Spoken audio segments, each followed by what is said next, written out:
자, 제가 그 홍수정의 펀드 상담실에서 갑자기 왜 지출관리예요? 라고 이런 강의합니까? 라고 물어보는 분들이 굉장히 많네요. 지출관리가요, 사실은 제 개인적으로 투자를 하기 이전에 더 중요한 것 같아요. 우리가 항상 방어를 먼저 해야 되지 않나요? 그죠? 내후해야 되라고 안에 새는 돈들 의외로 많습니다.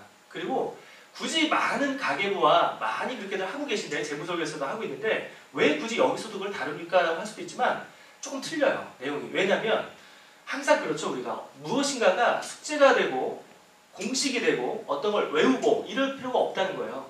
그 근본 원리에 한 번 더 입각하면 아주 쉬워집니다. 그래서 지출관리도 사실은 원리를 아는 핵심이 있어요. 그걸 지켜야지만이 손쉽게 돼요. 지출관리 한다고 통장 많이 쪼개셨죠? 왜 우리가 뭐 연경비 많이 쪼개잖아요. 시중에 그런 그 책들도 많이 나와있고 되던가요? 잘 되시는 분도 계세요. 하지만 쉽지는 않죠. 어쨌든 매달 지켜야 되니까. 자, 우리가 지출관리에서 그 원리를 알자는 거고요. 그 핵심 원리만 알면 아주 간단합니다. 통장만 쪼갠다고 된다면 벌써 다 했죠. 다 그렇잖아요. 네, 그건 아닙니다. 거기에서는 핵심 원리가 하나 있고 또 하나는 가계부 말입니다. 쓰고 계세요? 쓰는 분은 몇 분 계신데 어때요? 만만치 않죠? 근데 가계부가요, 생각해보세요. 가계부를 쓰는 이유가 뭡니까? 뭐예요? 가계부 쓰는 이유가? 그렇죠? 좀 지출을 좀 알뜰하게 하자는 거예요. 그렇죠? 그래서 결국 좀 줄이자는 거 아닙니까? 근데 그렇게 잘 되던가요? 예, 잘 안 됩니다. 그런데 솔직하게 말해서 안 될 수밖에 없는 구조예요. 왜냐면 이미 쓴 걸 적는 것, 영수처리죠. 가계부가 아니에요. 이미 쓴 거 영수처리하는 거밖에 안 되지 않습니까? 가계부는 내가 쓰기 전에 뭔가 제재를 가할 수 있는 뭔가가 있어야죠. 그게 가계부의 원리 아닙니까? 그런 가계부의 시스템을 가져가야 됩니다. 쓴 거 적는 거 영수처리고요. 그거 귀찮아서 못합니다. 숙제가 돼버려요. 의무가 돼버리고. 그러면 안 되죠. 예. 오늘 시간에 지출관리에서 분명히 통장을 쪼개는데 그 원리가 있다는 거. 그래서 그거 하나 핵심 원리 알려드리려고 제가 잠깐 강의를 하게 됐습니다. 예, 잠깐 볼게요. 자, 우리의 형태는 보통 어떨까요? 이런 형태죠. 수입이 있는데, 그죠? 급여를 받았어요. 그럼 내가 일정량 지출을 할 거 아닙니까? 그렇게 하면 이게 우변과 같아야 돼요. 뭐예요? 쓴 거 아니면 저축, 둘 중에 하나일 거 아니에요. 그죠? 그러니까 저수입 형태와 저축과 지출 형태가 서로 맞으면 같은 거예요. 그죠? 수입에서 지출을 뺀 나머지는 저축하는 형태.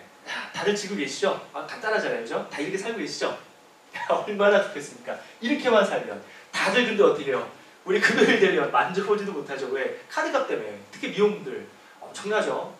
아마 할부를 끄는 것 때문에 자기는 만져보기도 전에 아마 빠져나가는 돈이 더 많을 거예요. 그죠? 그러니까 없어. 손에 쥔 돈이. 그러니까 어떻게 해요? 또 할부해야지 뭐 어떡합니까? 계속 쳇바퀴 도는 겁니다. 자, 이런 형태는 굉장히 표준이죠. 실제 근데 우리는 어떻게 할까요? 한번 볼까요? 다음 화면. 자, 대부분 근데 이렇죠. 실제 우리는. 자, 수입과 지출을 뺐는데 이상해. 뭐가 이상해요? 분명히 같아야 되는데 나도 모르게 새는 돈이 당연히 있어요. 그죠? 다들 공감하시죠? 저축도 하고 지출을 하는데 이게 수입인데 분명히 내가 모르는 돈이 있다는 거죠. 분명히 남아야 되는데 분명히 이 정도는 어디 갔지? 이런 돈 다 있습니다. 그나마 얘는 다행이에요. 왜요? 그나마 얘는 그래도 초과 지출을 알잖아요. 근데 다 어떨까요? 대부분? 아마 이렇게 살지 않을까요? 예, 수입인데 지출 썼는데 수입을 넘어. 예, 힘이 초과 지출이야. 그쵸? 굉장히 불행한 거죠, 이게. 사실 새로운 돈이라도 있으면 얘를 돈 확인하면 쓰던가 저축하던가 하면 되는데 얘는 이미 쓰고도 더 쓰고 있어요. 그렇죠? 초과 지출. 굉장히 위험한 상태죠, 사실은. 그래서 이런 돈을 잡아내기 위해서라도 우리가 가계부를 쓰고 아까처럼 통장도 관리하고 지출 방어를 하는데 가계부를 쓰는 것보단 통장만으로 지출 관리만으로 가계부를 대응할 수 있는 방법이 있어요. 볼게요. 다음 한번 볼까요? 이런 형태죠. 우리가 이렇게 하실 겁니다. 급여 통장에 급여가 들어왔어요. 그죠? 급여 들어오죠? 그럼 맨 먼저 나가는 게 뭐 저축 및 보험도 나가고 교도소식 나갈 거고요. 본인 용돈도 쓸 거고요. 부모님 용돈도 드릴 거고 경조사 많죠. 결혼식 이런 것도 있고 옷신발 구입, 교육비 다 나갈 거 아닙니까? 자, 이 형태가 한 번에 있기 때문에 관리가 안 되는 거잖아요. 그렇죠? 여기에서 이제 어떤 것을 다른 통장으로 쪼갤 것이냐를 보자는 거예요. 그 원리가 있다는 거예요. 뭐냐면 보세요. 여러분들이 종류에 따라서 또는 얘는 1년에 쓰니까 얘는 매월 쓰니까 이거는 무조건 연금비로 빼야 돼. 연통장으로 얘는 이거 빼야 돼. 이게 아닙니다.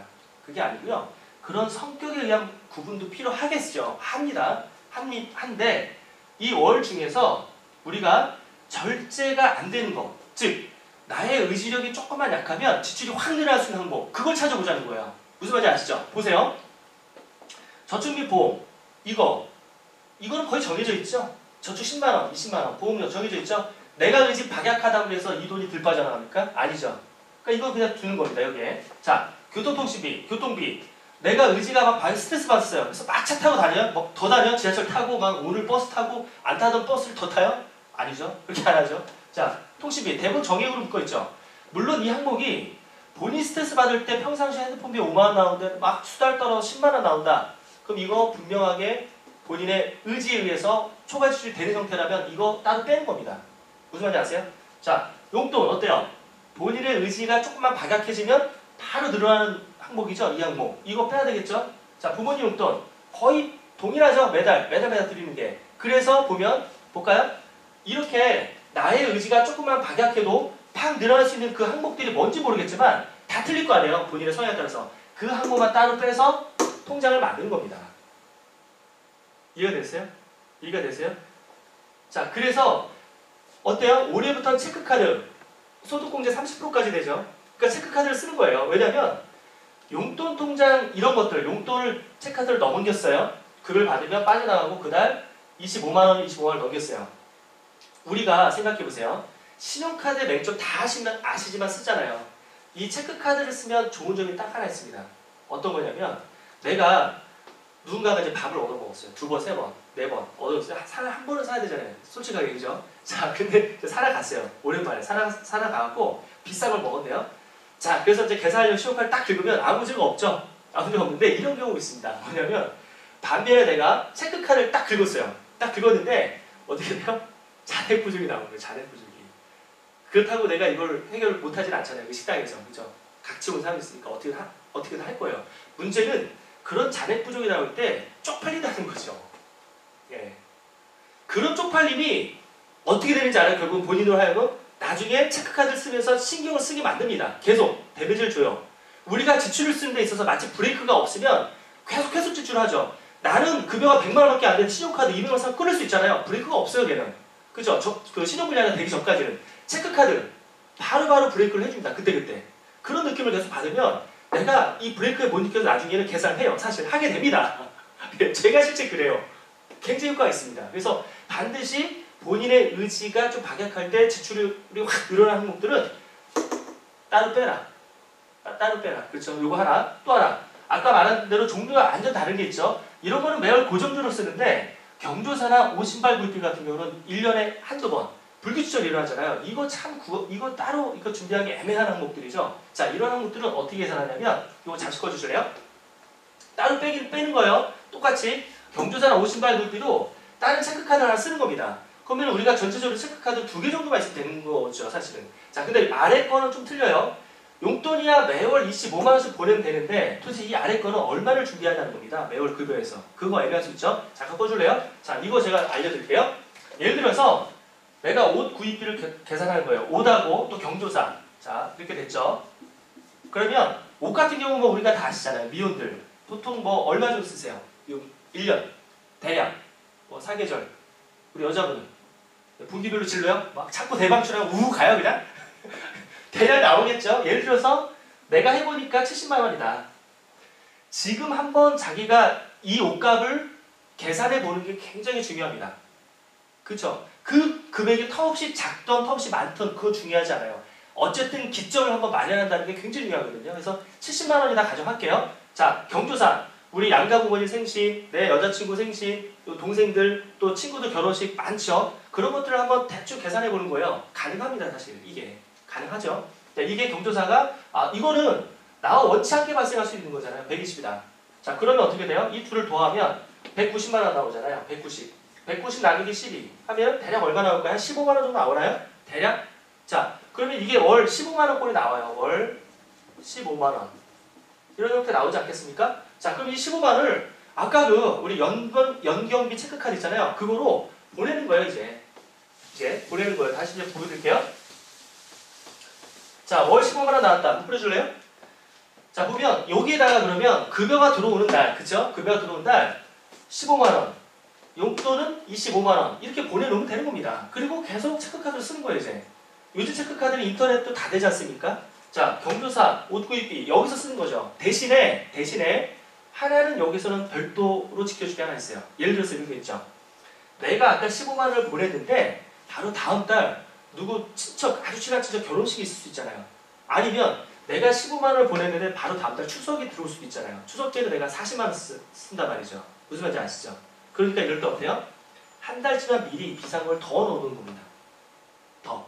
15만 원이면 15만 원 더. 그래서 그달에 30 갖고 시작을 하는 거죠. 그 처음에 15만 원은 급여에서 충당이 안 되겠죠. 그러니까 집에 있는 비상자금이나 조금 남은 유용자금들을 더 넣어놓고 쓰는 거예요. 그럼 1년이 지나면 뭐 정확하다 그럴 일은 없겠지만 정확한 계산이라면 이 통장에 다시 15만 원이 남아있는 게 정상이지만 그럴 일은 없죠. 예, 그럴 일은 없습니다. 꺼주시겠어요? 어떠세요? 시중에 지출관리에 관련된 통장들 뭐 이거 계좌분리 방법 많이 있어요. 하지만 뭐 저번에도 말씀드렸던 대로 우리가 외우거나 그런 것들을 공식을 하면은 못합니다. 나중에 이게 숙제가 돼버리고 내가 이게 힘들다는 느낌을 하면 안 하게 돼 있어요. 사람은. 그렇지 않습니까? 일단 편해야 돼. 편해야 되는데 그게 어려우면 안 된다는 거죠.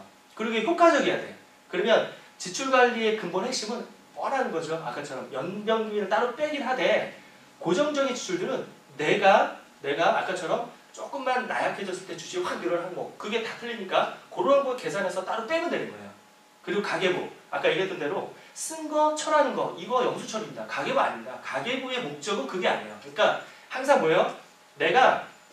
우리가 아까 저 음식비 30이라 그러면 미리 30을 써놓고 매달 쓰는 거를 빼나가는 형식으로 돼야 되겠죠. 무슨 말인지 아세요? 무슨 말인지 30만 원을 적어놓고 오늘 쓴 거 2만 원, 다음 달 쓴 거 2만 원 하면은 계속 차감한 남은 금액을 알잖아요. 내가 그러면 음식비 24만 원 정도 쓸 게 남았구나. 또 지나니까 일주일 지나니까 16만 원 남았구나. 이제 자꾸 브레이크를 걸어주는 거예요. 지출은. 브레이크가 없으면 고삐풀림 망해처럼 그냥 커져버립니다. 무슨 말인지 아시죠? 그래서 가계부는 선계획 후지출이에요. 예, 그거 말씀드리려고 오늘 간단한 강의 시작했습니다. 자, 이게 생활의 작은 팁이지만 굉장히 파워풀하게 도움이 많이 된다는 얘기가 많이 있어요. 그래서 꼭 적용해 보세요. 자, 다음에 더 좋은 강의로 다시 한번 기타 영상 한번 찍겠습니다. 고맙습니다.